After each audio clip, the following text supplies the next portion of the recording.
Light camera action. বঙহৰদেউ, আপুনি আমাৰ কথা চিন্তা কৰিব নালাগে। দেশৰ স্বাৰ্থৰ বাবে আপুনি এতিয়াই ইয়াৰ পৰা পলাই যাওক। ঐ ছোৱালী, গদাপানী ক'ত আছে তই নকৱ কিয়? নকওঁ।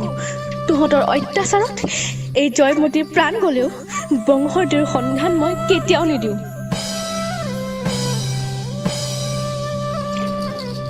আইদেউ, আপোনাৰ ত্যাগৰ বিনিময়ত আমি আজি জয়মতী চিনেমাখনৰ শ্বুটিং সম্পূৰ্ণ কৰিলোঁ। আমি আপোনাৰ ওচৰত চিৰকৃতজ্ঞ।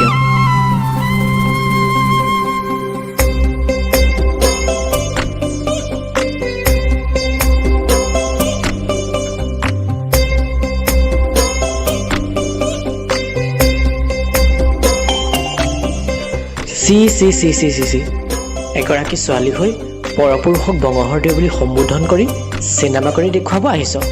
আজিৰ পৰা তই বৰ ঘৰত প্ৰৱেশ কৰিব নোৱাৰ।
আজিৰ সমাজত তাই এজনী ছোৱালী হৈ পৰপুৰুষক বঙহৰদেউ বুলি সম্বোধন কৰিছে, অভিনয় কৰিছে।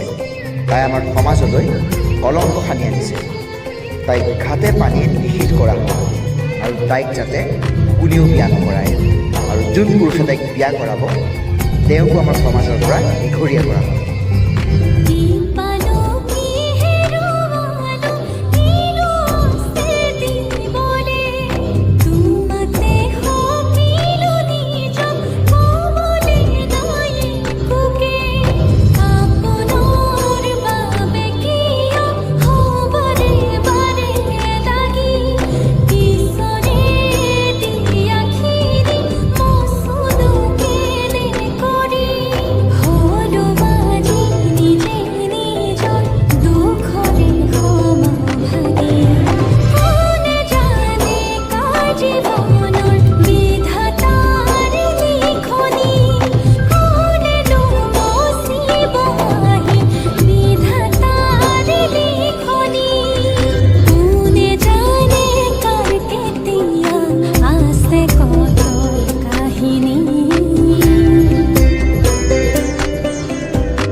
অসমৰ প্ৰথমগৰাকী নাৰী অভিনেত্ৰী আইদেউ সন্দিকৈয়ে অভিনয়ৰ নামত নিজৰ জীৱন উচৰ্গা কৰিলে।